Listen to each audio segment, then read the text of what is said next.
কোনো রকম কোনো তার ছাড়াই তথ্য আদান প্রদানের যে কনসেপ্ট, এই কনসেপ্টটা 1900 সালে সর্বপ্রথম ইন্ট্রোডিউস করে নিকোলা টেসলা। নিকোলা টেসলা একজন ইনভেন্টর এবং সায়েন্টিস্ট। পরবর্তীতে তার নামের উপর টেসলা ইলেকট্রিক কার কোম্পানির নাম রাখা হয়। নিকোলা টেসলা কিন্তু টেসলা কোম্পানি ফাউন্ডার ছিল না। টেসলা কোম্পানি ফাউন্ডার ছিল মার্টিন এবারহার্ড এবং মার্ক টার্পেনিং, যেটার বর্তমান সিও আমাদের ইলন ভাইয়া।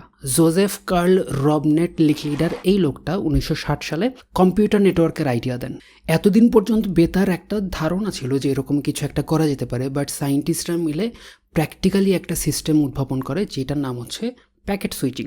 প্যাকেট সুইচিংয়ের কাজ হচ্ছে ইলেকট্রনিক ডেটাকে এক জায়গা থেকে আরেক জায়গায় ট্রান্সফার করা। প্যাকেট সুইচিং যে সিস্টেমটা, সেই সিস্টেমের কাজ হচ্ছে যে বড় বড় ডেটাগুলোকে ছোট ছোট প্যাকেটে ভাগ করে সেগুলোকে অন্য জায়গায় ট্রান্সফার করা। প্রত্যেকটা প্যাকেটের যে বার্তা, সেই বার্তাতে 3টা অংশ থাকে: একটা প্রেরকের ঠিকানা, একটা প্রাপকের ঠিকানা এবং সিরিয়াল নাম্বার। সেই ছোট ছোট প্যাকেটগুলো গন্তব্যে পৌঁছানোর পর সেগুলো আবার একত্রিত হয়ে একটা পরিপূর্ণ ডেটাতে পরিণত হতো।